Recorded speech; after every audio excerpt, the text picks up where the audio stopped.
I was like, who else in Palestine has written about love, like in a rigorous way? The only person was Devin. Wow. Okay, so I called up Devin. I'm like, I'm reading like your dissertation again. Like I'm nerding out on all of your stuff on love. Can we have a conversation?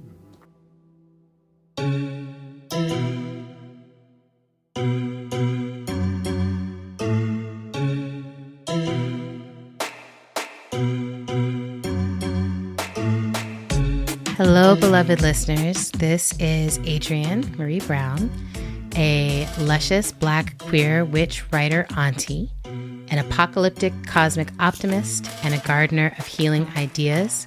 I live in the land of the Shakori, Skurure, Tuscarora, Eno, and Lumbee peoples, currently known as Durham, North Carolina. And this is How to Survive the End of the World, our podcast about learning from apocalypse with grace, rigor, and curiosity. And you may notice that my sister Autumn is not with us today, and there's a really good reason for that, which is that I am actually doing an in-person interview with two beloveds today here in Durham, North Carolina. And Autumn, we all thought it was like not going to be as good if she was trying to Zoom in. We're having a magic vibe. It's already magical. And already the sound person just showed up, and his name is one of my deep beloveds that I've spent the whole weekend grieving. And the name of his partner is my name. And like the people who've shown up are like vibing and a massive amount of love already into this space. So Autumn's not here, but for good reason. She's having a very good day, I think, with her sweetheart, actually. I am supposed to remind you, because Autumn would be mad if I didn't, that we are a no ads, fully listener supported podcast. So you can join our Patreon for exclusive content, including Top Culture. We record Top Culture with every guest, but right now to hear it, you have to be a part of our Patreon. So if this thing is working for you, give a little something to the pot. All right. Now I'm very excited to introduce my guests, Sarah and Devin. Sarah Ihmoud and Devin Atallah. Did I get it? Yeah. Okay. So what I'm going to share, I'll just say very briefly, because most of what I want you to do is learn about them from them. What I will share is that Devin has been in my life for a few years now. I first heard from Devin around work that was happening in Palestine. I think the very first thing was a request, like, could I send some of my books for you to send to Palestine? And then you sent me this curriculum that blew my mind, and I wanted to publish it, and we couldn't figure it out with the publisher. But I was like, oh, well, we just need to do something together. And then after October 7th, we got to be in conversation with each other. And since then, I think it's a few times now we've been in conversation with each other. That's always felt very meaningful to me. And Devin is an incredible poet, an incredible writer. And so will send me things that really help open my heart. And after October 7th, one of the things he shared with me is that he had fallen in love with another Palestinian organizer, activist, and thinker named Sarah. And he was like, it's blowing us both wide open to be falling in love with each other in this moment. And y'all know how I love a love story. I'm really curious about what love has to do with solidarity. So these are our Palestinians who fell in love during this genocide. And that's what we'll be talking about today. So that's where we're heading. Okay. Everyone on board for the trip. Yeah. So I'm going to start, as we always do, with just checking in. And I'm just going to ask y'all, how are you right now, today, on this clock of the world? Sarah. Yeah, I think I'm also feeling the magical vibrations of just sharing space with you all. You know, Adrienne, you've been such a guide for so many of us in movement for so many years, and just deep gratitude for you and how you show up in the world and what you teach us, and, you know, inviting us into your home. Yeah, it's into so the great to sacred have. That's space. yeah. People don't know that. I'm like, y'all are in the Yes. sanctuary. Yes. No, I really feel like this is sanctuary, like this is home. And I'm glad you're here. just appreciate you showing up for us like this. And, you know, we're coming out of a weekend of being with an incredible group of organizers and, you know, healing justice practitioners from around the country and from around the world. And I came to this weekend feeling deeply, I think, depleted and exhausted and just in so much pain because of the mass starvation in particular that we're witnessing right now of our people in Gaza, and just this heaviness. And I was able to reconnect really with joy and with spirit, I think, over the weekend. So I'm feeling more re-energized for the struggle ahead, and feeling more deeply in connection with purpose. So yeah, thankful for that. I love that. Welcome. Thank you. Okay, so I don't even know, when things are heavy, I have to speak with poem. Good. Because it's a different kind of storytelling, I guess. One that helps me stay more full and present to the moment. And I think that I was brought here by, as you say, shout out to Iraq. Yay, Iraq, we love Iraq. Yeah, shout out to Jeanette, to United for a Fair Economy, this organization that invited us down to Durham. And then actually, so honoring how we got here. Your storytelling was meaningful to me, hearing about that from your perspective. I also, it was about carrying your books to Palestine. This, I don't know, it was 2018, something like that, after Emergent Strategy recently came out. I wanted to bring some to organizers, to health workers there that I was building with. And then also, I got the invitation from Samira. Is that right? Yeah. Samira is my incredible unicorn of a human being who supports me. Yes. Literally, we did like a massive search because I was like, I don't know, like maybe I just need to not have a manager, an assistant, or someone doing that, because I think I overwhelm people because I'm prolific, or I'm just like I'm constantly coming up with a new idea, and I need someone who can be like yes and no and sort of help me figure it out. And so we put out this massive search.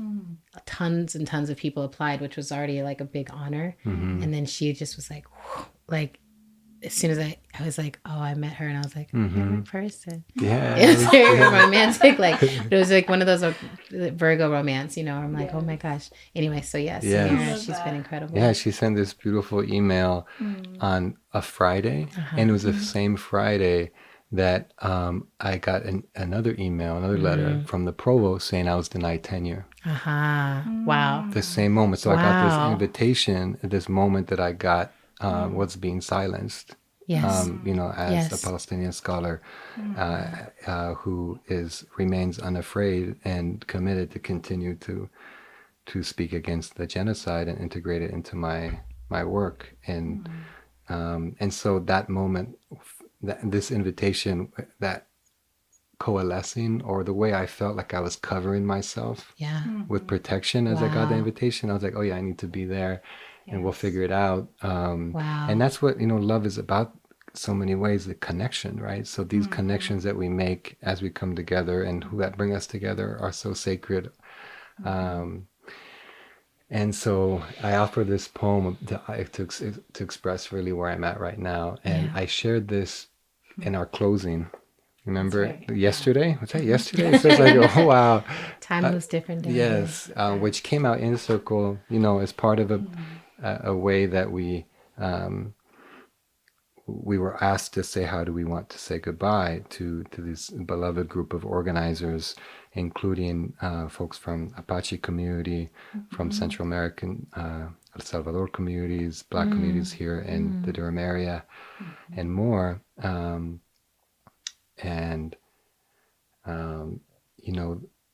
Part of the connection I'm making right now is the that I feel so heavy is murder. And I like our love story is not something that is I feel like I can celebrate without being real, that we are weapons and we need to be weapons right now. Like we're not trying to be coming together and being enacting care for each other that doesn't help us fight and get free. We have to be weapons for a collective freedom. And it's our responsibility to do so. So this poem is called "Kill the Text." So where I'm at right now is I'm at a place of contending with the constantly shifting forms of killing that the colonizer is so content to wage on our daily life. Kill the text. Healing is not a word. Kill the text. Emerald mountains continue to move, motionless, droplets of flesh. Community connection. Together, we are potency and power. I see your power. I see it, I feel it here in this space. You've welcomed us as home.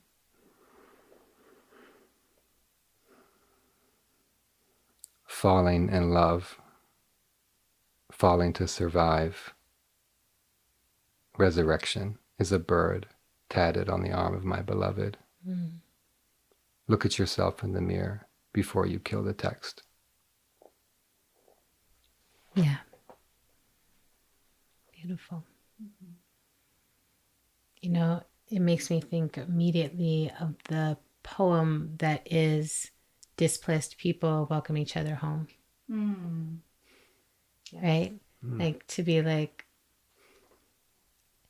my relationship to this land is one that's constantly having to grow. I have to be very intentional about like the vulnerability of putting a root out and saying like, will the land accept or reject this root?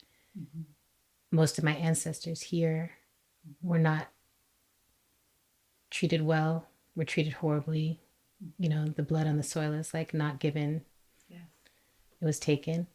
And so to be here, you know, like I spent my whole life thinking I would never live back in the South. It'll never be safe. That story I always had was it'll never be safe. And then you kind of realize there's no safe place, so I might as well go home, right? That's right. And home is feeling like, it's feeling so beautiful right now.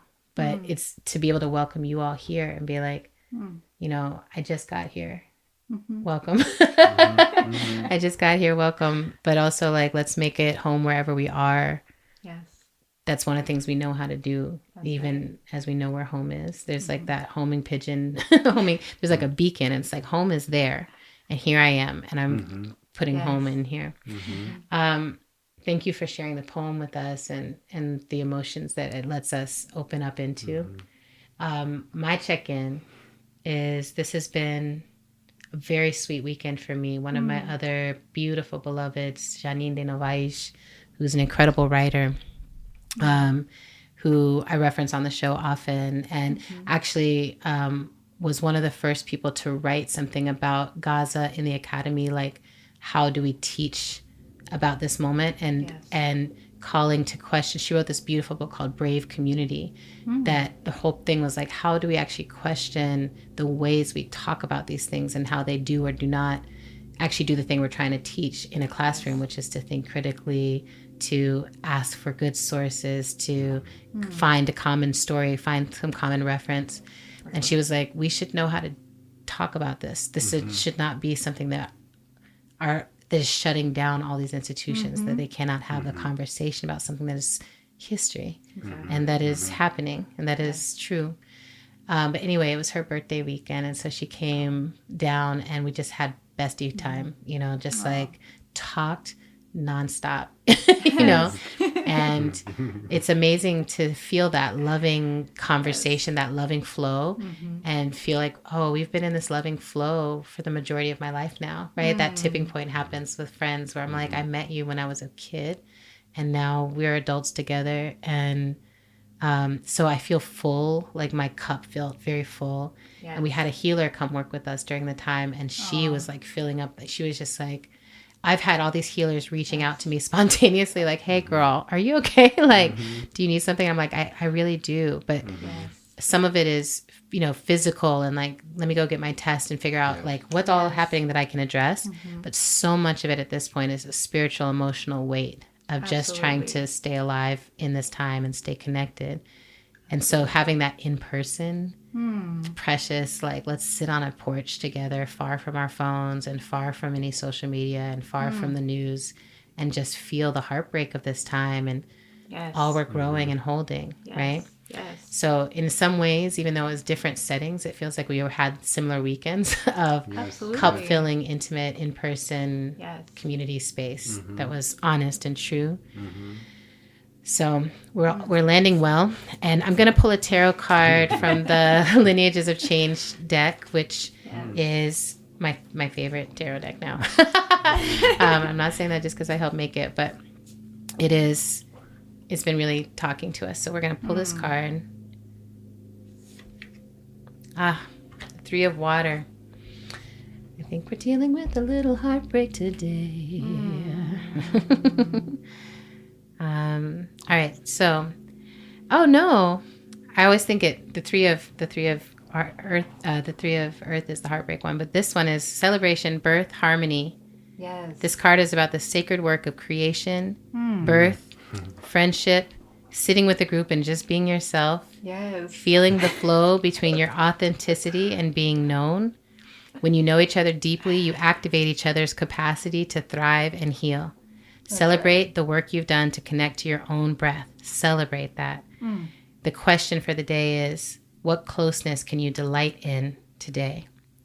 And the quote is from Ruth Wilson Gilmore, and it says, where life is precious, life is precious. Where life is precious, life is precious. Hey. Hey, that's a good one. That feels so. I was like, oh, we're the Three of Water. We're the Three of Water plus Sydney's here with us. Right. You're also in it.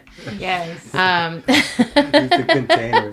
You're the container. You're the cup. You're holding us. So I think the place I want to start, and feel free to weave in as many details as you need to about like the background that sets you up for the beginning of your love story. But I'd love to hear from you, your love story. Palestinians in love. Yes. You want to start? You want me to start? You can start. I'll let you start. You let me start? All right. Oh my God. I want to hear this. The cuteness You is wanna hear actually cute. Part of me is wondering about what is a love story? That's like, how do I want to respond to this? That's not just like let me share a trail of facts. Yeah. But what was happening, this is a broader arc of struggle. And we are like spiritual warriors. Yeah. We're like in a training camp. This is something we were talking about. Yeah.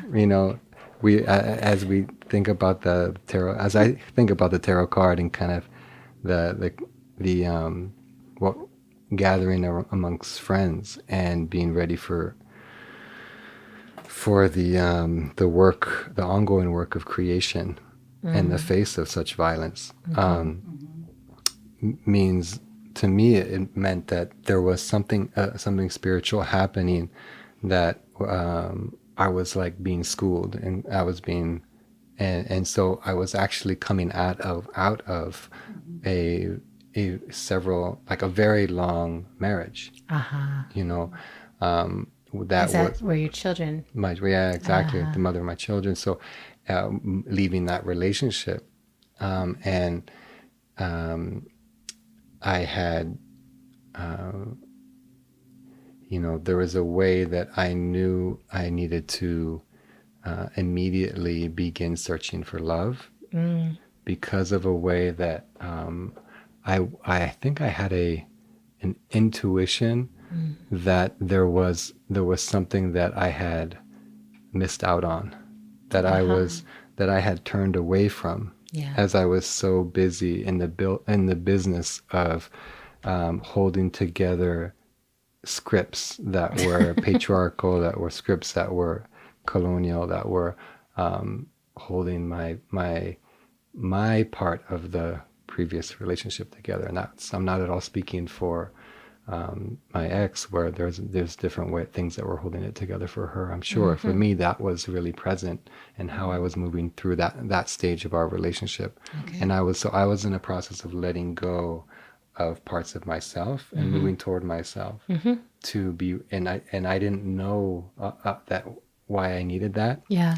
Except that I was had spent 20 years as healer and 20 years as activist, as a Palestinian in this world, and doing where I had been depleted to such a point that I needed to arrive at a place where I would be, I'd be strengthened by a power that was much bigger than what I was in touch with.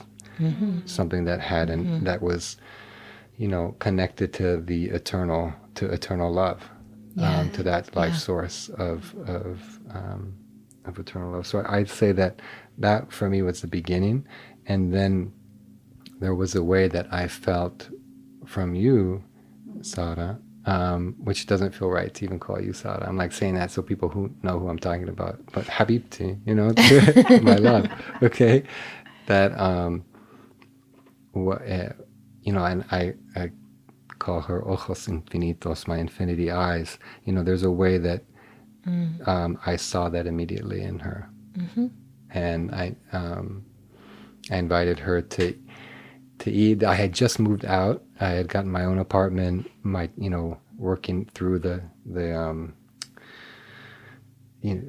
shared custody stuff, and wanting to make sure my home felt like a home for my children. And that's a lot of building that comes with that. And I think you felt that when you entered my house, right? You felt that I was someone who had been very thoughtful and almost like rigorous in how I was trying to build a home immediately, because I'm a baba, like I'm a father, and I don't play. Like I'm going to be there for my kids. And so that there was that part. So I invited you over for dinner, and you didn't know it was a date. And why did you invite her? Because I could tell that. So I was doing that online dating thing.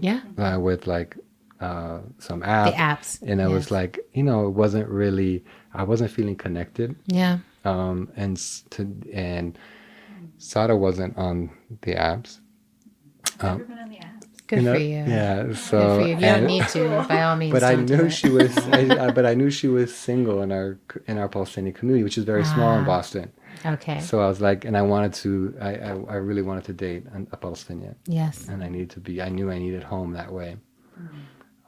So I can stop there. Beautiful. That part. So you invite her to dinner. She doesn't know it's a date, but she shows up and she's like, "This is a man who's about his home." Exactly. Yes. Yes. For me, I was at a very different stage of life. I had liberated myself from a relationship that I felt was really destroying me in many ways. I know the feeling. Yes. So I was like in this space of I had left, during COVID, like 2020. I also have small children. I'm also a professor. Like I'm trying to build home, trying to be there for my kids, trying to do the single mom thing, going through a divorce, and that had finished, several years earlier. And then I was back in this space of, I was on sabbatical. So I had a year sabbatical for the first time in my life. I love those. And I was in this space of, reconnecting with myself and just loving on myself, doing my healing work, and actually not dating. Like I committed to myself, to being with myself for at least a year. Yeah. Like I needed that. And then I had the opportunity to go back to Palestine, to go back home for the first time in a couple of years, and to bring my children there and to spend time with family and beloveds there. And then when my children left, I had several weeks to myself. Oh, wow. And one of the places that I've lived with and been in relationship with for over a decade now is Jerusalem. Okay. So the old city of Jerusalem has a really special place in my heart. And one of the things I love to do is to just wander in the old city, to visit my friends, to go to places that are meaningful for me, to visit our religious sites as well. So so I had visited Al-Aqsa Mosque, and prayed there, and I also went to the Church of the Holy Sepulchre, which is also a sacred place for me. They have these beautiful caves. I don't know if have you ever been there? I haven't. It's beautiful caves, like in the depths of the church. And obviously this is like where, in the story of Christianity, like Jesus was resurrected, right? So there's like a special feeling there, and there's a chapel inside. Exactly. And I didn't know that. But the caves have always been like a special place for me to just sit and pray and meditate. Yeah. And so I was just doing a lot of prayer and healing work in these sacred spaces, and part of what I was praying for was, my self-love, and to be on my path, right? To like be set on my path, to be doing the work that I need to do in the world and manifesting that. And part of that was also to find, love again, to open my heart to love again after this other experience, right? As part of that healing work. And so I like to think that our love story begins like in the world of the jinn, which is like the spiritual realm for us.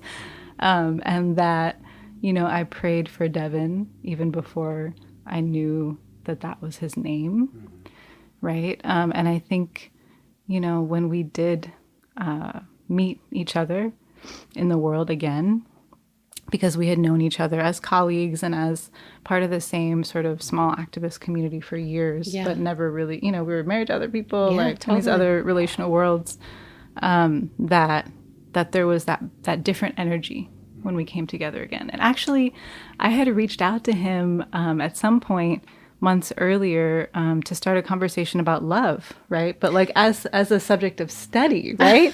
Because I want to study love with you. Exactly. No, but I don't know why. I don't know what it is. I was writing this article. I was writing this piece about love in Palestine, about decolonial love, and about the practices of one of the things that colonialism does, right, in our case, and in all cases around the world, is to try to break the bonds of relationality between us, right? Yes. Between ourselves, who we are, who we know we are, and our power, but also between, each other as members of the same community. And so, I was trying to understand love as a decolonial praxis of reuniting our intimacies, bringing together our kinships with each other, with the land, with spirit, with all of these other aspects of our existence. And as I was doing my research as a good social scientist, right, I was like, who else in Palestine has written about love, like in a rigorous way? The only person was Devin. Wow. Okay, so I called up Devin. I'm like, I'm reading like your dissertation again. Like I'm nerding out on all of your stuff on love. Can we have a conversation? So yeah. Like, sure, over dinner. Sure, over dinner. Speaking of love, come on over, Rover. So when did you realize it was a date? I realized it was a date when I showed up and we took a little walk, and the mosquitoes were like, go back inside. They were like, go back inside. And he was like, yeah, when we had talked about hanging out, he was like, yeah, like I'll have some snacks or something, like whatevs. And like I showed up and he had cooked this full-on meal, okay? But it wasn't type exactly, but like it wasn't just any meal. It was like his grandmother's recipes. Okay, so I was like, Abuela is conspiring too for this to happen. Okay, so he cooked me up this dish that I love now. That's like now part of our repertoire, right? Like in the kitchen. It's called pay de selga, which I had never had before. But like this, in Arabic, please. It's called selek, which is like not collards. The screens. Swiss chard. Yes. Yes. No. So he serves me up this like beautiful meal, and like I felt so at home with Devin on so many levels. I was like, what is this? Like, what is happening here? And I just remember like seeing him like lean over the table at some point, and I was like, oh, this is a date. Like, so I was a little slow to catch on. Yeah. But you knew by the end of the night. Oh, yes. Yes. Good. Yes. And was it immediately like we're falling in love? Like we are, is it like we're just stepping right over there? Yeah, I definitely felt that. I definitely felt that there is something about this man that I need to know more, and also that I've known forever. Like that's what it felt like. He felt like home, and I but I was hesitant because I knew that he was coming out of a long-term relationship. Red flag. I was like, and all my girls were like, "Girl, do not go there." Like red flag. Totally. Like give him his space. You have to be so discerning. Exactly. Right? Because it's like, oh, like if I really like you, I don't want to be the rebound. Exactly. Like if I really like you, like I'll wait till you make your messes. And then when you're ready to hang out, let me know. Exactly. Oh, I know. That's basically where I was at. Yeah. Good. And so you fall in love, you're having these conversations about love, about Palestinian love. Yes. And when was this in time? Right. So, because I think when I talked to you after October 7th, it was like, you were like, I'm falling in love and it's fresh. Like something about it is really new. Mm-hmm. So was the date, was that night before October 7th or was that after? It was before. Okay. So. Yeah, take it. Okay. Yeah. So this was, like in the early fall. Okay. And so by October 7th, we might have had 2 or 3 dates. Been together 2 or 3 times. Yeah. Okay. So it was real fresh. Got it. But when October 7th happened, we were together that weekend.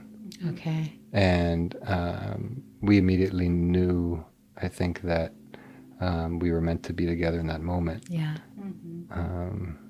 So when we spoke shortly after, there was a way that as you said, the world of the jinn, the spirits had protected us. We could feel that to be ready for what was coming. That we knew we needed to become something different. So that comes exactly to where maybe is the heart of the conversation in a way, because it's actually so deep. I'm like, I've also been falling in love through this process, and so I know some parts of like my aspect of these answers, but as soon as October 7th happened, for me, I had the PTSD or the drawback of like 9/11 and the trajectory of 9/11 to Iraq and Afghanistan. And then I was like, and I understand that this situation is even more complicated in the minds of the U.S. population already. Like people either don't understand it at all, or they only have a terrorist framework or whatever. And I was like, this is going to be bad. I don't know how bad it's going to get, but this is just going to be awful. And then it was, and I could feel for myself as an outsider, the despair of being like, I don't know how to disconnect my heart. It just feels like it's just getting broken. I can't pull it out. And the importance of love being able to pour back into it felt so meaningful and not accidental, not accidental. So there's something about falling in love during a genocide that feels possibly related to survival, possibly related to solidarity with the self. And to be two Palestinians who are not able to live in Palestine, or not, that's, not where you are. There's just so much, when you started telling me about it, and I was like, oh, of course, this makes so much sense to be able to be creating this pocket of how Palestine should be a land of love, a place of love and relation. So I think, I put all that in the ether there. So what does it take to fall in love during a genocide, and what does it give? Part of what you said was, right, what Palestine should be, right? What it is for us is a place of love, right? Yes. I think so often, right, like even now, the images that we see and that we're constantly bombarded with on social media of our people's starvation, of our people's torture, of our people's burning and dismembered bodies feels so obviously dehumanizing and also so incomplete. Yes. Right? Yeah. Because we don't see the depths of love that have always held us together as a people, right? The Palestinian story is a love story, right? The Palestinian story of survival is a great love story arc, and we are part of that arc, right? And our love story and building together, building family together is part of that survival. Yeah. Yeah. I think there's something about the way that, about genocide in particular, because, and that it's hard, our whole lives are, for me, my father, grandparents, like the intergenerationally, it's been genocidal throughout, right? So, but there's something about, in my lifetime, in diaspora here, there's ways that I've been protected, privileged, ways that I've definitely been, going home to the West Bank, where my family, my father's family's from, and many some are still there. There's a way that it's always felt different, right? Something about October 7th, I would say the way that the genocide always happens on multiple dimensions. Yeah. That it is, the spiritual dimension has also been transformed. We know the land, the violence against our bodies and lands have been transformed, but we also, you feel now the way the spiritual dimension, and the spiritual dimension was never just in Palestine. No. It was always here with us in our hearts and in our love and our families. So we're part of a wave that's been shattered as well at that dimension. And I think part of what genocide wants to do is, of course, displace, to make us physically gone, but also psychologically gone, spiritually gone. And full erasure. Right, so that's the purpose, to make to displace us from ourselves in that way. And so our love was a spiritual protection from the beginning, a prayer to protect us from not being vanquished, and to not be disappeared in that way. And I want to just say something to make this a little concrete. So it's like kind of like going off in some ways, but I want to name, like, what is it we're actually talking about, so we have I'm gonna need to go off for a moment, because this is a little too abstract in some ways. So we got right now in our everyday life, what our people are going through, what Sara and I, of course, are not going through directly, because we're not in Gaza, we're not in the West Bank or in the 48, but we are accompanying people, our beloveds, through these in different ways. We have, what is the importance of loving, in how we see love and read love differently now, has to do with contending with these pieces, contending with the hunger, contending with the constantly the fear, right? So our people in Gaza, for example, and also in the West Bank, but are living in a daily fear of things being completely shattered and destroyed, including their own bodies, and fear of the pain that comes without medication, without treatment, without a care, and that way, the destruction of buildings, where it's now, some reports show 85% of all structures are leveled, are destroyed, right? So facing that means that everywhere you look around, people who we're talking to and in connection with, everywhere they see is things are destroyed, their schools, their of course, the residential buildings.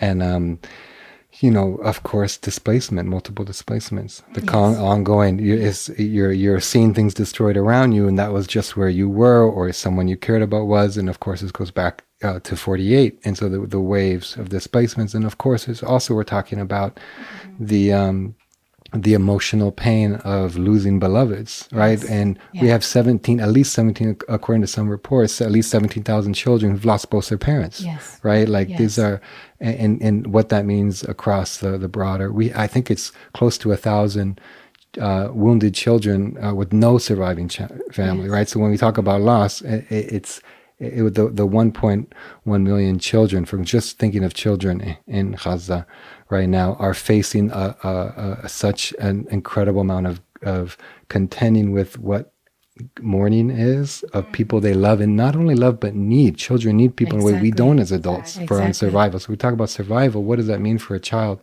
What does that mean for the whole family? And then physical pain. Everyone's in physical pain right now in our communities in Gaza, and also in the West Bank in different ways. But the physical pain, and one of the young people that I work with who's 14 and survived burns through his entire body. He was not supposed to survive, and that the physicians did not think that he was going to survive. He did, incredibly, and of course, much of his body is dismembered, but he's with chronic pain from all those 4th-degree burns, and yet he's there for his 6-year-old. Whose 6-year-old was his legs were amputated, right? And again, this is the only medicine they had was Tylenol. Imagine having a 6-year-old having, we know this, we see the images, and we were talking about how we don't even want to talk about this because nothing's changing, and there's a way that it feels like too sacred to keep talking about, and people are not respecting it to actually interrupt stopping it, and changing right? their lives to stop exactly. it. But this is and to understand the feralness of it. You just remember, I was talking with one of my colleagues, Dr. Yasser Abul-Jama, who's a psychiatrist. We work together weekly, providing support to other therapists who are working with folks from Gaza, or and he's also the director of the Gaza Community Mental Health Program. His team goes from tent cluster to tent cluster, supporting families in this moment as acts of survival and love at the most powerful way. In many ways, where you face directly, or you're contending directly with this violence, and he was explaining and he said this publicly too, which is why, and which is why I'm okay sharing it. But he was talking about how, how do we even contend with that moment of just recently, like March 18th, when during Ramadan, when they broke the ceasefire, right? And more like something like 10 or fighter jets just started bombing everywhere. And hundreds of people dying at once and being lost under the rubble. And this was in the early morning hours. People were coming together for Sujud, before Ramadan, like preparing meals. This is a time when they chose to just start coming. Like, how do you even, like, those acts of love, of persisting to feed, to care when there's no food, but finding small ways to do that. And what is it? How do we love in this moment is always a question of survival. In many ways, what I feel like it's not so much about surviving, but it's not so much about how to survive the end of the world for me right now. It's about how to end the world. Like it needs to be, I really feel so committed to ending the world right now, spiritually. Yeah. Like, really this, and Sada hears, we talk about this all the time, where we're learning more and more about the settler, not just about ourselves. Absolutely. Right? And the settler uses the word settler as to not self-incriminate. Yes. Right? They're really clear. They understand what they're doing, and that they have no dreams. They can't think of a future. They're stuck in this pattern. They have no future, and they're stealing our future in many ways, because there's a way that they're deeply, they see our love, and that we have dreams, and that we have another world coming that we're all moving toward, and they're not part of it. right? And they're like, oh my God, we need to kill and we need to destroy, and because we have no dreams, we have no future, we have no ideas of how to get out of this, and instead we're monsters, and we're just stuck in this space of coming directly for our love, as if it is inevitable, right? Like I think this is one of the things that has blown my mind continuously since this round started. But you know, I was like, I had theoretical understanding, I had been paying attention, but this round of bombing, this campaign of genocide, I have felt like, oh, like a lot of people feel this is inevitable, and that is a colonial story. Like the colonial story is like, well, I mean, it had to be this way in order for us to have this nation. And, you know, I think so much of where Autumn and I started this podcast from was like so much of what the American dream is, so much of what the U.S. is not compatible with life on Earth.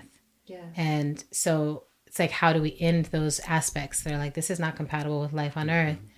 And how do we survive it? It could always be better. Like, it could always be better than it is now.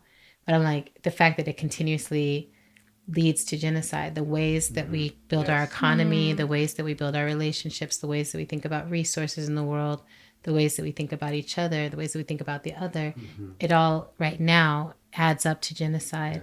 And it happens frequently enough. And, you know, as we sit here having this conversation, it's like I'm constantly hearing Sudan and the Congo, and like the fact that there are like there's places that we don't see that this is also happening in, right? Community that we were just connecting with locally.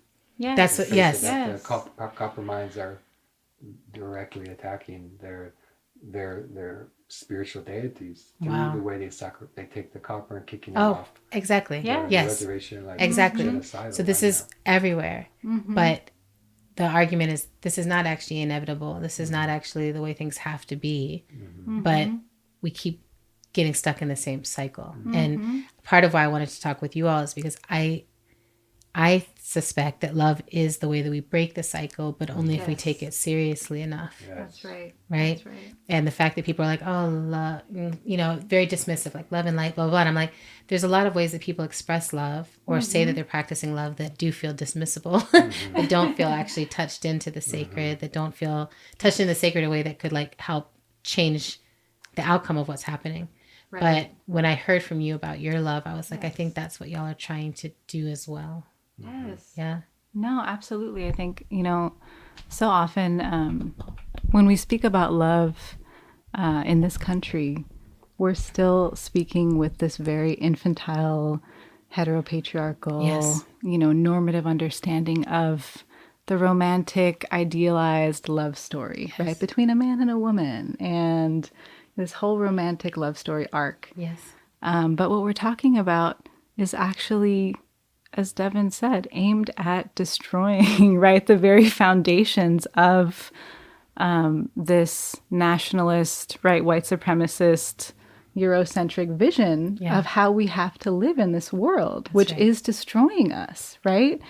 And so, yes, you know, all of the lessons that our people have been teaching us in Gaza, in the Congo, in the Sudan, in Native communities here, right, stories about women continuing to give birth in conditions of genocide, about people searching for bread and, you know, through the most disastrous conditions, attempting to hold together their families and their communities and a sense of home in order to survive these conditions. You know, that is the love story that we're committed to. And part of, right, what our people are teaching us this moment is that, you know, the Zionist story and narrative, which is inherently based on our people's elimination and which grows out of, right, you know, Eurocentric ideas and histories that internalized, right, the Jewish people's own suffering and oppression. And instead of destroying these racial categories that dehumanized Jewish people for centuries across the world, actually internalized, reproduced them against another community, right, and people, right? So the Palestinians are still paying the toll of the Holocaust, right? Right? They're teaching us that too. Do you think of it? I've been wondering this. You know, again, these are like outsider questions, right? No. But to be Palestinian Yes. One of the things I kept reading is the connection between Palestine, Syria, and Lebanon. Yes. Right? That it's like yes. one people basically that Absolutely. have been split into these places. Yes. And then being destroyed, but it feels like being destroyed Yes. in ways that are also separating, like that Absolutely. they keep trying to sift between. Yes. Right. So it's, yes. yeah. Anyway, No, I keep wanting to absolutely. tie that in because I'm just like, Yes. I was like, I don't, for me, I'm like, I can't imagine going and being like, Yes. I'm going to take up space here and then attack everyone around me. Exactly. No, I mean, we see that in and like seek safety that way. Exactly. Yeah. Right. Like the whole like Eastern Mediterranean region that we're a part of has always been a vibrant space The of Levant. different peoples, the Levant, coming together across these different crossroads, right? Yes. And not just That's the whole religious, point. but also, right, political, right, ethnic, all these different sorts of spaces. And part of the colonial project was to divide us, right? Yes. Was to divide us into nation states. In particular, was to create racialized, gendered categories and ways of being, right, that have been forced upon us for now hundreds of years, right? And over 100 years since, the British colonial project and later the Zionist colonial project, which have sought to, right, destroy our humanity and our capacity for the multiplicity of our being. Right. And so, I mean, part of this story is reclaiming the possibility of alternative futures, right? Not just for our people, but also for our region and for the world. And I think, part of the way that so many people are looking to Gaza in particular and to Palestine is as a paradigm, right? Yeah. A paradigm for understanding the continuation of the coloniality of power and how it always ends up in genocide, right? And also the possibility of undoing, right, the coloniality of power and seeking something new, right? So what is it that we want to build in this world, right? Yeah. So I appreciate this framework, right, of really helping people understand, like, these are the containers in which this love is being practiced. Yes. Now I want to ask you about the practices, right? Yes. Like on a daily basis, for me, like, I'm going on, I see the news, I see something I can't even process. Yes. And then I process it, right? Like I take it into me. I weep, I sing, I write my poems, I do what I need to do. That's right. And then I practice love. Like I really am intentional with my partner. I'm more vulnerable. Yes. I'm more clear that I have a need or that I have a request. I share the tenderness. And what are the practical practices of love for you, right? Like in a given day, how are you loving each other? And are there things that you're like, we have to set these kind of boundaries, or we have to relinquish boundaries, or like we have to do things? Are there things that feel different about how you're loving each other now, given the context? I've been thinking and feeling a lot about trying to feel about collective radiance. How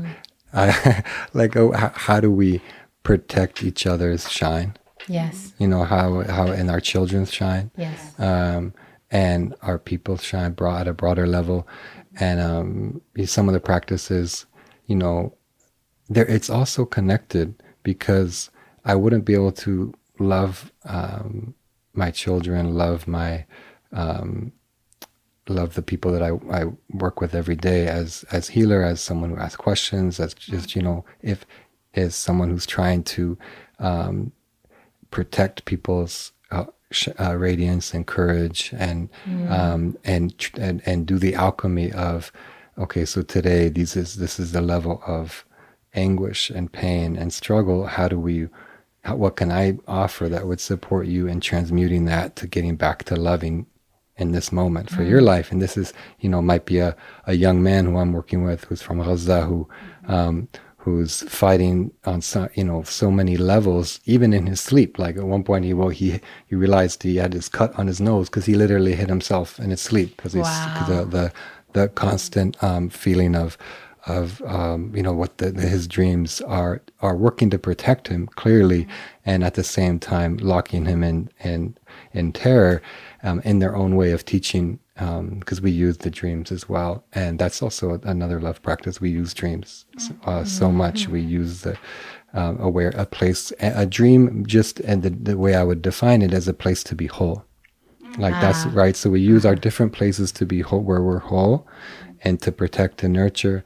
And I can see myself after jumping off like a Zoom with someone or a group of healers working with folks from Gaza, and I will be so there's like a very like I'm human. I'm not like I'm no hero. I'm no like I like machine. It like destroys me, right?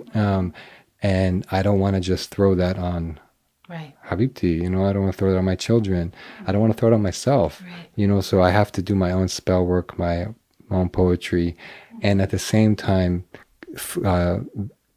cook, prepare for the everyday, be present to my children. I think there's some of it's just real, like there's something, I don't know if some of it's personal, so I'm trying to like totally to like bodies like really matters love to be in a body. Like joy is like love, bodies coming together, love right making. Like so like when our bodies come together, like we're already strengthening.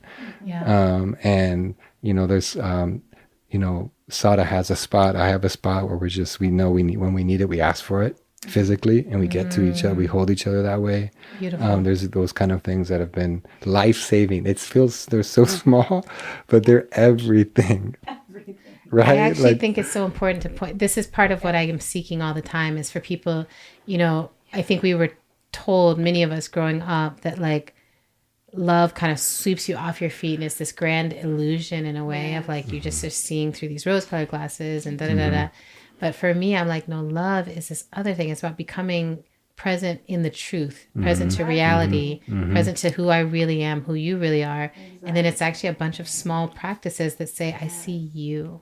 Yes. I see you, and I'm letting you see me. I'm receiving you. I'm letting you receive me. Like, and there's so much that is very small, but like I set up the coffee each night for my sweetheart to have, because she works very early in the morning. Yes. And it makes me so happy. Yes. Like it's a silly little thing, but each night as I'm doing it, I'm like, I'm doing this little love act. Yes. It's small, but it's like, then I know that means she's going to start her day being loved. Yes. And that's like what, even like in Arabic, the word martyr is also the word for witness. Because shahid is where you witness the truth. Ah, wow. Wow. You see there's the ways of which that it's deeply a weapon to contend with the violence of genocide is whenever we're able to really witness the truth at that way with each other and see each other's truth. And a part of me also thinks of course, food. The colonizer it uses like famine, right? And as so violently, when we know food is a love language, and this is what is the language of famine then, right? If we know food is a love language, this is something that how do we fight that? So we use food a lot, and with our kids, with each other, cooking. Also roles. I think a lot about even what we were talking about earlier, and right here in this terms of the patriarchy, gender roles in our relationship. How do we understand that? How do we shift that? What is also our role in our liberation struggle? Right. So like, what is it? What is my role as healer right now? Let me be it. I really think my role as writer, role as waging voice in this moment. So this is ding, ding, ding, right? Because I think this is part of what maybe I was seeking without understanding that I was seeking it, right? Is like, tangent. There's this movie called The Fifth Element. And do you know The Fifth Element? You know this movie? I feel like from like decades. It's like Mila Jovovich or something. Yes. Bruce Willis plays like a taxi driver, and this like super alien magical creature lands in the back of his taxi. Hijinks ensue. It's a long time, right? But I'm like, you can't spoil it. But the big thing is that the fifth element is love. And that in order for her to become the weapon against the great nothingness that's trying to erase the world, he has to love her. And once he's pouring true love towards her and he's protecting and loving her, then all of a sudden this thing, the power opens up in her and is able to become like this weapon of love, right? That's right. And it's so funny, but I think about it all the time because I'm like, yeah, we build warriors as if we need to take all the love away, remove all the love, we're like, oh, we have to make you cold enough to be able to take someone's life and not be destroyed by that, not worry about it too much. We have to get everyone playing the first person shooter game. So just everybody becomes very comfortable with the act of racking up bodies. We have to desensitize the human spirit. And I'm like, actually the strongest warriors and the ones who last the longest, who are the most innovative, who are the most capable in some way, are those people who are like being activated by love. And so in this time, I've been like, each day that I am loved, I am such a better vessel. That's right. Right? Weapon, vessel. I'm a better channel for what is supposed to come through me, because love is helping to keep that channel clear and tended to. And I take such good care of myself because I'm in love. And I'm like, I want to be with this person for a long time. And you can feel all those things, right? You're like, well, I need to get my kidney together. You know, it's like, I need to figure it out because love is here. So when you talk about this roles, like revolutionary roles, I'm like, oh, everyone doesn't have to be doing the same thing. That's right. But everyone does need to be loved and to feel like I can bring the gift of myself into the world. I just want to say something really quick about this. I'm thinking of how in Gaza right now, this is survival means everybody has to have a role. Children are carrying water and they shouldn't, right? They shouldn't have to do this. No, but this is what they teach us. We see what they're teaching us, right? Like there's no one that does not have a very specific role to contribute to our collective, our people's collective survival. That's right. So that makes a lot of sense to me. Yeah. No, I mean, I think so much of what you were saying resonates so strongly. And part of the way that the colonial world seeks to dehumanize us right now is by, attempting to enforce upon us this disregard, right, for Palestinian life, for, lives being lost in the Congo and the Sudan, all over the world, and to desensitize us so that we can continue to, play these other roles that are necessary for life to go on as if things are normal. Yes. Right? Yes. And I think and for anyone who's different from us. Exactly. That's what's happening anyone now in the who's US. It's like anyone us. who just has a different opinion than you, fuck those people. Exactly. And it's interesting that everybody who is different is being targeted in this moment, and that it's so interconnected with the assault on the Palestinian liberation movement. Yes. Right? In particular, our college students and our universities, right? Our scholars, and so many other folks who are speaking out against the genocide, right? Literally to end the starvation of thousands of children and, people, to end these mass atrocities are being criminalized, right? As other social movements before them have been under the language of anti-Semitism, right? Under the guise of anti-Semitism or combating anti-Semitism. And this attempt to conflate, right, the Jewish people with the Zionist political project, right? Yeah. And so, we've experienced this in our own lives, right? As professors, as Palestinian professors in this moment, as scholars, where, we have to show up, right? We wake up in the morning and you read the barrage of messages from loved ones back home, right? Yes. Which, for me is like, this young woman named Shima who's become a friend, who is 9 months pregnant right now, who is surviving starvation, right? And the messages are, I can't find food, and I fainted today from hunger, right? And I couldn't make it to the food line, but my family went, and people were shot at, right, by the U.S. mercenaries that have now arrived, right? And then you have to find the strength to hold yourself together long enough to get your children to school, right? And then to go to these university spaces, these colonial spaces that ask us to perform, right? Whiteness, right? To show up in the classroom space and teach our students, which can be a sacred space as well, but it's extremely just challenging to stand in front of a room right now, to go to administrative meetings and so forth and so on, into the organizing spaces. And, we're running at this speed sometimes where it feels like love is a space that you can come home to that allows you to slow down. And to do that sacred unmasking work that is necessary, that sometimes means falling apart, right? And that vulnerability, that falling apart has been so vital, I feel like, to my ability to continue every day. You know what I mean? To my ability to fight against this empathy fatigue, which I think we are all feeling, Palestinian and not, right? There's been a normalization of the genocide. There's an attempted normalization of everything that's ongoing, of the mass starvation, of everything else because of its duration, almost 2 years now, right? And almost an air of pessimism among even people in the movement sometimes, but certainly outside of the movement, that comes with the fact that we have been organizing and putting all of our love and care into this movement for the last 2 years, and it still hasn't stopped, right? And in fact, the forces of U.S. empire are intensifying their assault on our movements and on our people right now. So, love, part of the love practice is reminding ourselves, reminding each other, reminding our communities constantly that this is not normal, right? That we cannot allow ourselves to live in a world where our people are being dehumanized and starved and murdered, right? And to protect our own psyches and spirits from allowing the colonial power matrix to force us into surrender to this sense of defeat and pessimism, right? That's beautiful. Yeah, this is like, it's, the question, one of the core questions I was sitting with is love an act of solidarity? Is solidarity an act of love? Yes.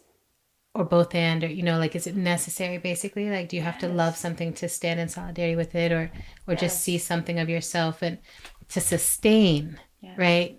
Because I think I've been a part of a lot of different campaigns, and I've seen it takes 10 years in a good campaign. It takes like 10 years sometimes to make impact. And we have this tension right now between people who want things to move at the pace of social media or the 24-hour news cycle. That's right. And then this longer, for folks from Palestine, it's like, this didn't start 2 years ago. Like, endurance and sustaining and despair and all of that has been going on for most Palestinians. It's like our whole adult lives, our whole lives, everything. And so this question of like, where do love and solidarity meet given the sustaining endurance work, right? I'd love to hear y'all, play with that a little. I think Iraq said it really clearly this weekend. We were doing this exercise around like creative imagination. And he said something like, there are 3 major crises that we're living through right now that I put my finger on in doing this healing work, healing justice work with different movement communities, right? A crisis of connection, a crisis of imagination, and a crisis of empathy. Right. So I've been thinking with that and sitting with that. And obviously, I know you all as thinkers and writers and movement leaders have been thinking with that as well. And as the quote on your wall says, right? Like, all organizing is science fiction. Like, we are working to liberate ourselves in part from, this white colonial imagination, right? Since 1492 that has been forced upon us as people. And so solidarity, in order to build real solidarity and movement, right? Our movement spaces have always been spaces of love because they are embedded in, this force of connection, right? Being connected to each other's stories, being connected to each other's right? Relations, right? Rebuilding these relations of trust between us, these bonds that these, systems attempt to dismantle, right? And that have for hundreds of years, continuing to invest in these alternative imaginaries, right? And for both of those things, right? Empathy is a practice that we continue to build as a muscle, right? That's right.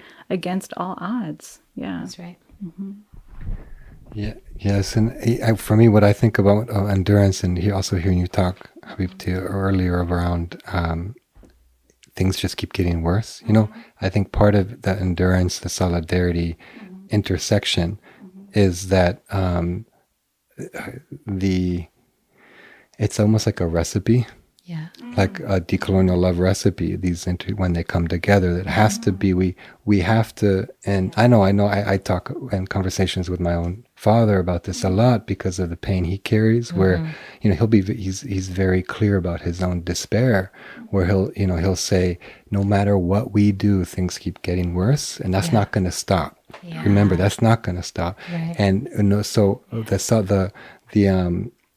and so part of what the practice for me, the getting back to love practices as connection to solidarity, as connection to this endurance, is that yes, things keep getting worse no matter what we do, but we can also know that we can't let that stop us, because and that who teaches us better than what we just were speaking about, that people in Gaza, knowing that no matter what, they're all of the survival strategies of every day, of all of the roles, the separation of roles, as we were speaking to, the persistence to continue to enact endurance as a intergenerational way of life, where we know that our we look at even the practice of returning, like where I think a lot about how one of the folks I've been speaking with from Gaza as healer, I've been trying to offer witness, to their truth, and one of the things that they've continued to anchor their own story in is about how they chose. Their family chose to go back to the north of Gaza, in early January, and how she talks a lot about, and especially in our early sessions, she was talking so much about, I need you to understand what it feels like to be lost, not just to have loss, but what does it feel like to be lost? So when I remember when I was leaving the north of Gaza, I was lost. I lost my house, and that feeling of having to leave my home that I knew would be destroyed. But the march of return, walking back, I was not lost. I knew my house was going to be lost. Yes. And I knew that, I was going. but I wasn't lost. And so that's very important for you to, so that, what that teaches me is how so much of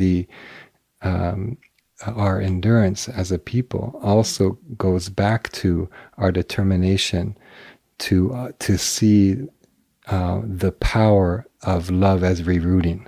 Yes. Right? We reroute ourselves, and we do that when this is what Sada and I have done our relationship. We've created a family home that is an abundance of roots. Like I feel like together our tree can't be cut. Like we are so rooted, and that's what it.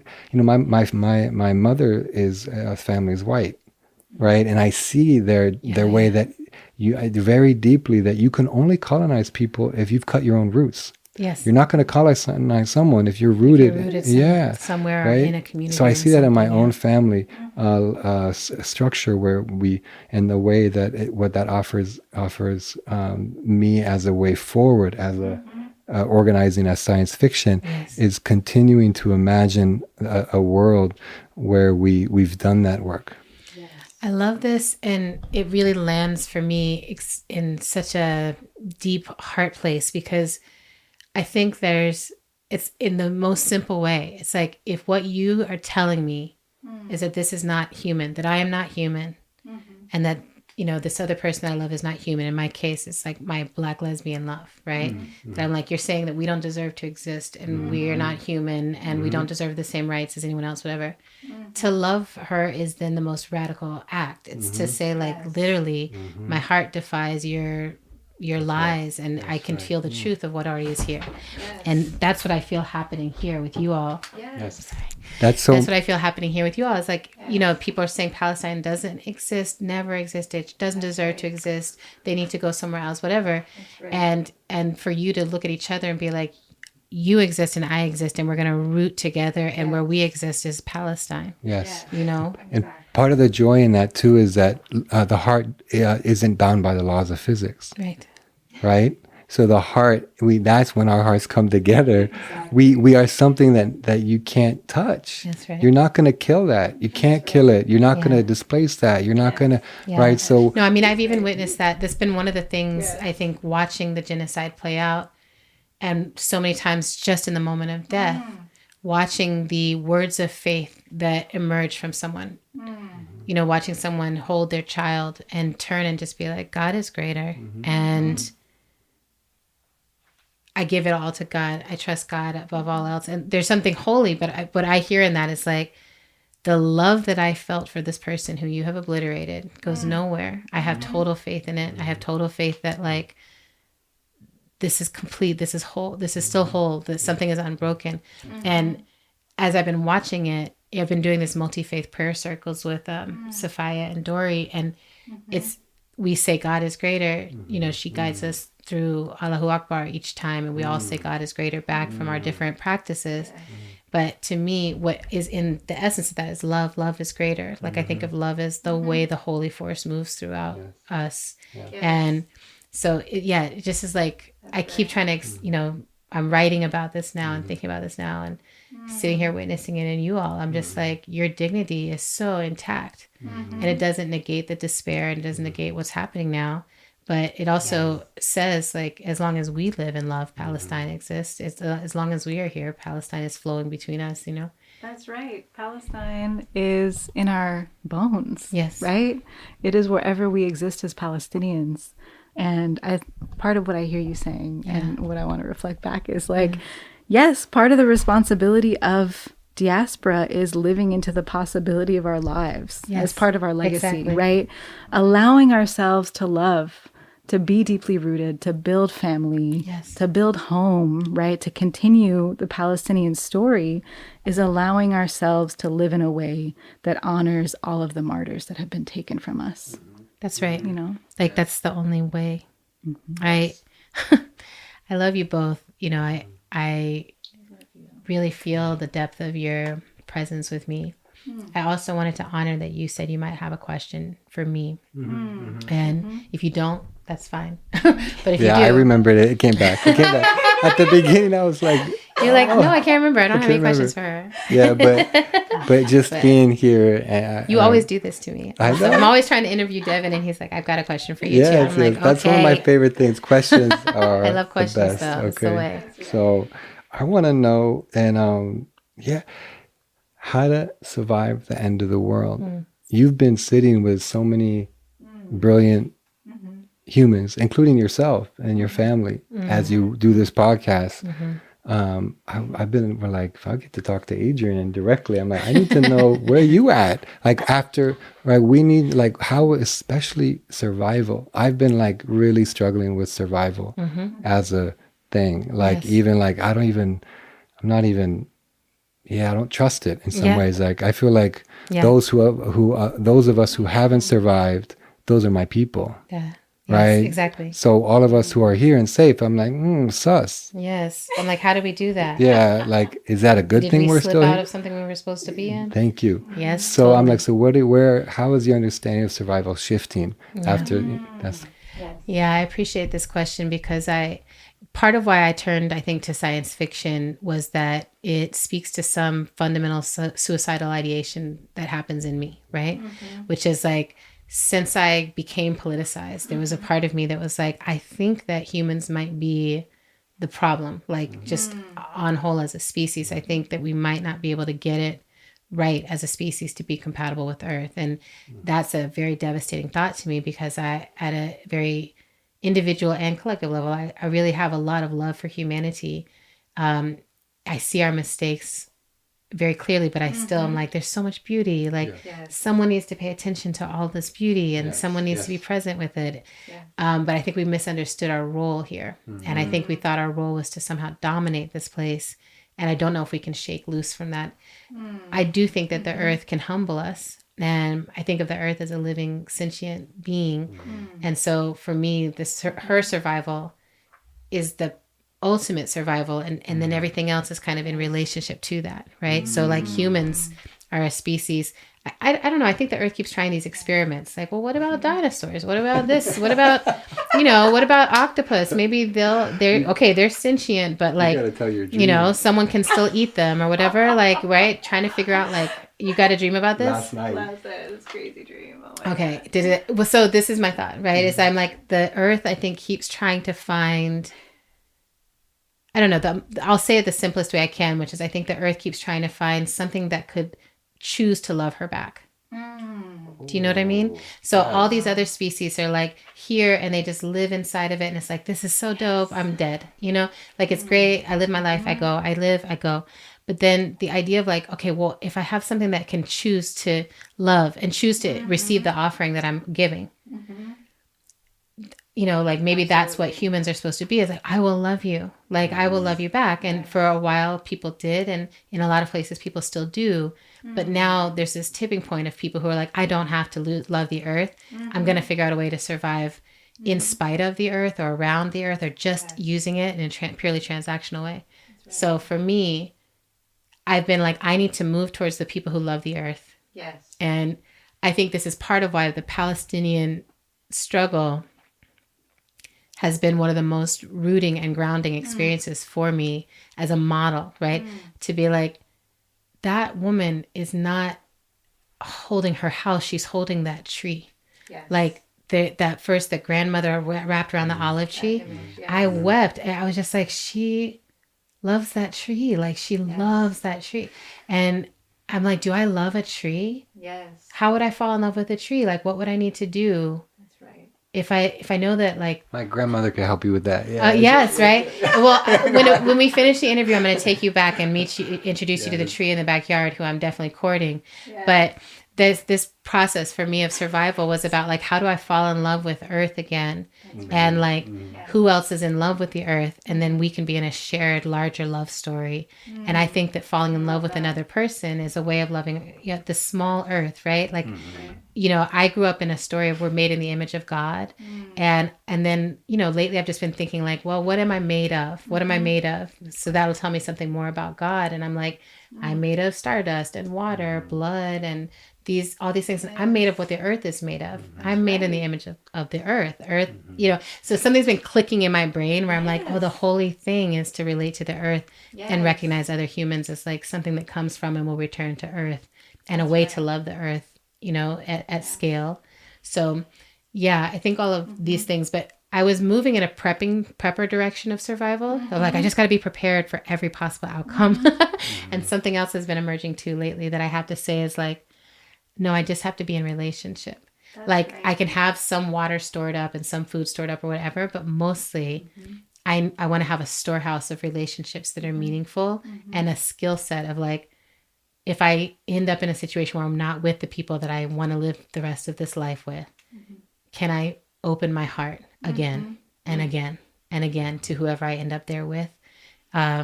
So that's some of what I'm cooking with right now. That's so beautiful. That's so powerful. Yes. And that's what our grandmothers teach us, right? Or that this elder, this ancestor, now possibly, that you resonated with that image, right? She teaches us that we are not separate from the earth, right? And that's what all Indigenous people teach us as well, right? That that the land is part of our relations, right? That tree is part of our relationships, that earth, that sky, that spirit, that absolutely, that we're all connected. Yeah. And love is one of the things about loving each other is that we get to follow our bodies into that. Exactly. Like I don't know. I'm Sarah could tell you places on my body that are wilderness for her, and I can tell the same thing. Like we don't need to go hiking. Yeah. I'm just right here. This is magical enough. I mean, it's also like, this is such a deep thing for me of like falling in love. So often I have gone to like the cerebral aspects of love. I'm like, you know, and I'm running a test and I've got a list of pros and cons and there's just all this stuff happening in the cerebral level. And this time it's been very body. It's been like, I moved towards this person and the first time we hugged, it was just like, oh, I'm going to be doing this. I want exactly this. I want to just be hugging. I want to be held like this. And it's like so much quiet time holding. There's so much quiet time just holding and loving each other, you know? That is it. You just said it. You know, Devin puts a microphone by me because he knows that. He's like, tell me how good I do it, girl. Exactly. I can see it. Our bodies are wise, yes. But that first date that we had, I don't know how, but we ended up, I put my head on Devin's chest and I told him, oh, this is my spot. Like, I found my spot on this earth. Thank you all so much for coming to my home and for being part of this conversation, like, for being so vulnerable. And thank you so much for the fierceness with which you're loving each other, the joy that you are inserting into this moment with each other, and the realness that you're holding, like, all the things together. A blessing on your love story, a blessing on your union, a blessing on the family and all the babies, and a blessing on the homeland. Yeah.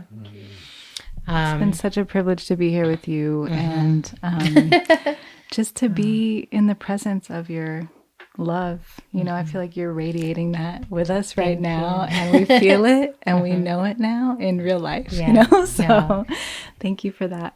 Yeah, I think that all of us, like, in love is our best self too. So like the real thing, you know? Is there anything else you wanted to say? I want to say thank you and shout out to all the people who have loved you. Because I feel like there's something there. I don't know how to talk about that, but you radiate something that is connected to such beautiful collective. So thank you. I'm very well loved. That's what my book that I'm writing now is just love stories, because I'm trying to understand. I'm like, how did so much love get poured into me? Because it feels different, you know? But yeah, thank you. Thanks for listening to our show. We're on Instagram at End of the World PC, which means podcast to us, and on Blue Sky as ourselves. I promise to post there more frequently. You can make a sustaining donation to our show by visiting our page at patreon.com/endoftheworldshow. Another beautiful thing you can help us to do is write a review wherever you listen to our podcast. It helps people looking for good content find us.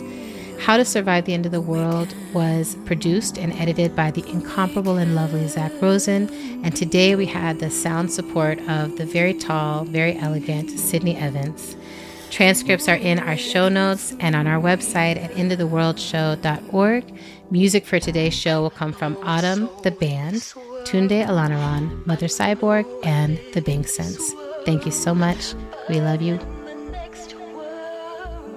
I know, we're like, bye, we did it.